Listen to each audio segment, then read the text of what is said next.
What I want to say in this video is quite simple, although I am having trouble saying it simply. In politics, very often, one and the same institution is both the greatest supporter of a cause and at the same time its greatest detractor. I can't even call this a paradox because it is so common and so widespread. Right now, the United Nations, a completely undemocratic institution that is spending taxpayers' dollars with zero accountability, nobody getting elected, etc. United Nations agencies are both the greatest proponents of ecological causes and really their greatest enemies, their greatest detractors. We see this in the bizarre contradictions in statements made by the F.A.O. F.A.O. is the Food and Agriculture Organization. It is now 2016. 10 years ago, in the year 2006, the F.A.O. published a major report called Livestock's Long Shadow. I will provide a link below this video to that report. If you take a look at that report, you may be surprised, you may be astonished to find that almost every single issue that vegans are still talking about today in terms of the connection between ecology and meat production is already talked about, is already substantiated with real facts, with statistics, with examples in that report from the United Nations 10 years ago. Now, you may also be depressed by that fact because you have to ask yourself, if this has been so well known and so well documented for 10 years, why is it that nothing has been done? Now, the irony is when you come to the conclusions of that report, so you get a sort of long series of statements of principle, facts, explanations, etc. But when you come to the conclusions of the report, it's the exact opposite of what vegans would endorse. The FAO, still to this day, is calling for increases in meat consumption worldwide. And their recommendations are irreconcilable with the facts and concerns that they set out. Now, totally lacking from that report is any ethical consideration. It's an environmental and partly economic meditation on the meat industry. I'm going to read one quotation, very short quotation from the report here, but if you just casually leaf through it, you'll see what I'm talking about. It's shocking the extent to which things that are still news today, even for vegans, but things that are being promoted as new and shocking news was already so well established 10 years ago. Quote, in the United States, livestock are responsible for an estimated 55% of erosion. That's soil erosion. 37% of pesticides being applied.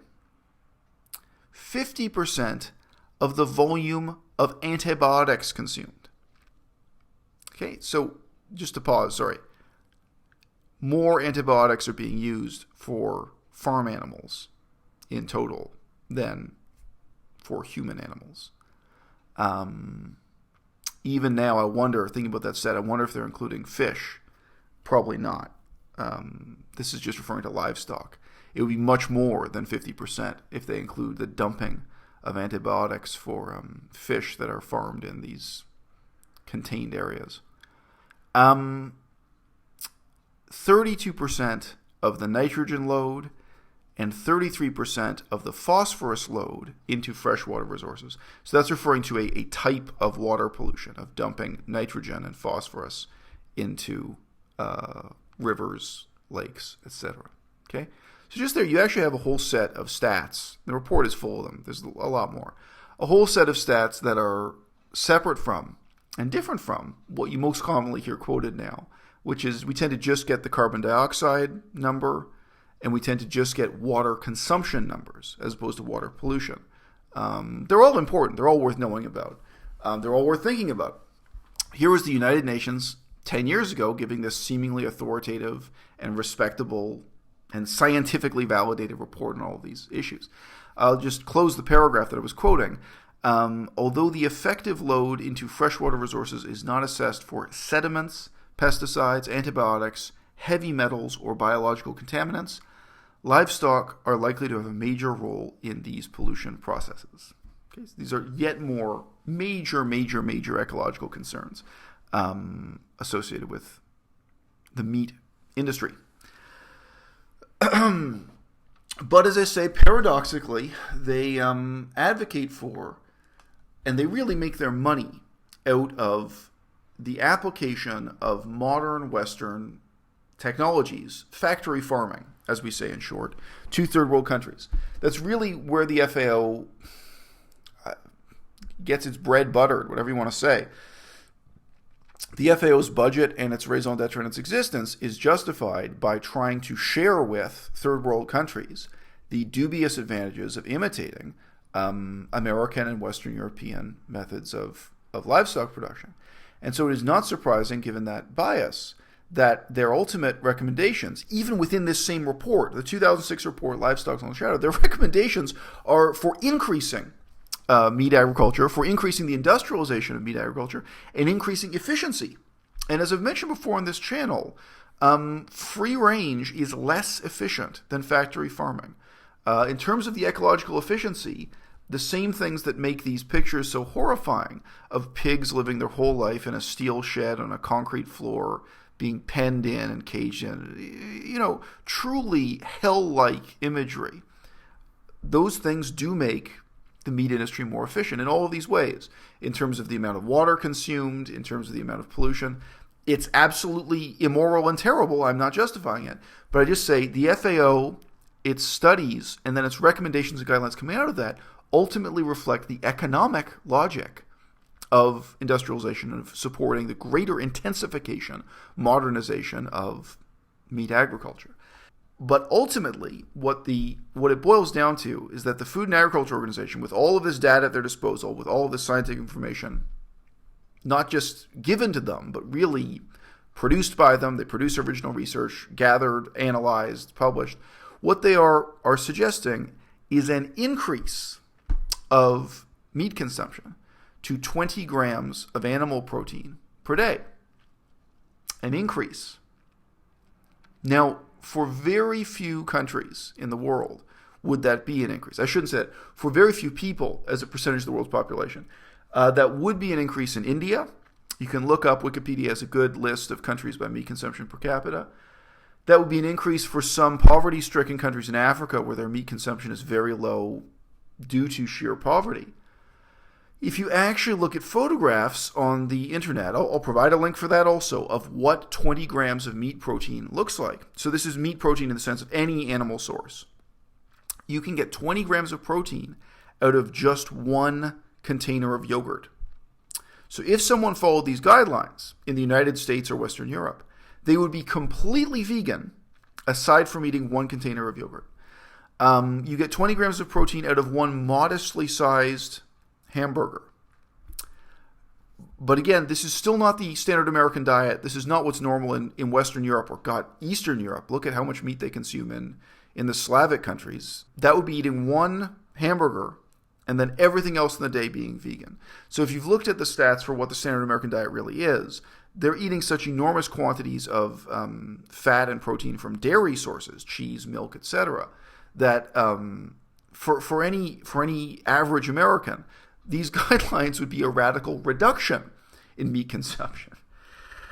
Not an increase. But again, the F.A.O., completely undemocratic, untransparent institution. Obviously, there are some people of principle in the institution who are struggling to publish the logical and obvious conclusions that all of the data at their disposal point to.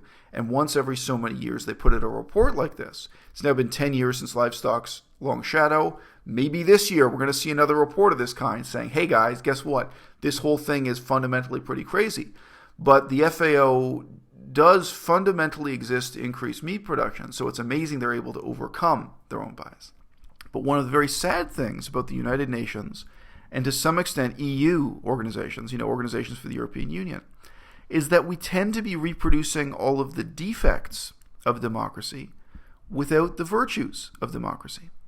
From my perspective, one of the fundamental questions about war is not whether or not we choose to go to war, but of who chooses. I think it is definitely true that at the beginning of the Vietnam War, a majority of Americans in a referendum would have approved of the war. But after 5 years, after 10 years, after how many years would Americans still be approving of that war? And with many of these United Nations programs, many of them were created for reasons that made sense in the early 1950s. It seemed in a transparent and honest and open way. Well, this seemed like a good idea in 1952 to set up this agency to pursue these objectives and so on. But as the decades go by and their budget just increases and increases and so on, again, you can look up this book, Lords of Poverty. I can provide a link to that also. It's a famous book dealing with the huge waste of money, inefficiency, corruption, a lack of transparency in United Nations bodies.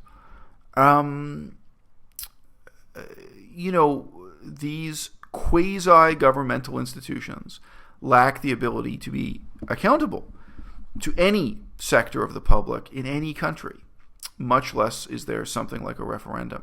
Now, you may say, obviously, vegans are a very, very small minority. Even vegetarians are a very small minority in the world. Why would I raise this issue in this context? Well, it's one thing to say the majority of people on Earth eat meat, because they do.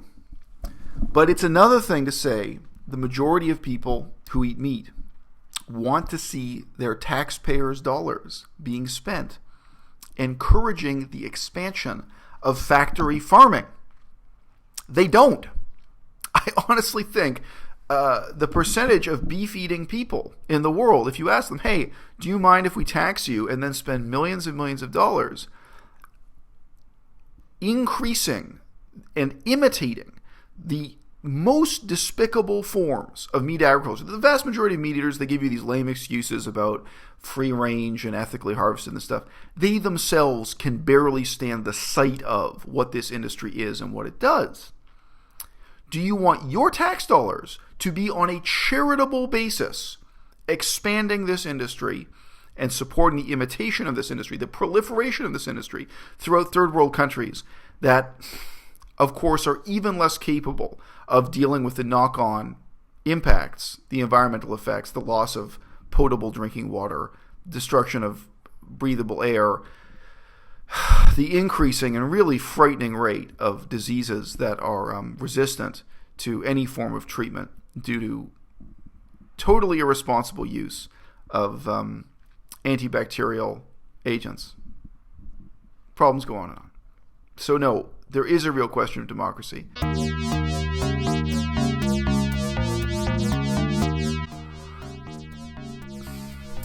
You may not be getting so many videos from me here on YouTube.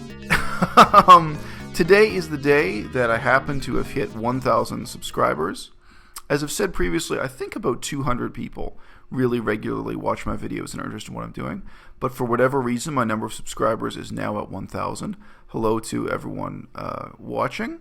I want to give a shout out to a certain IRC chat forum. It's incredibly rare that I find any forum for vegans to talk to other vegans that is not completely silent. So in the description below this video that has so many links already, I am going to give a link to that forum.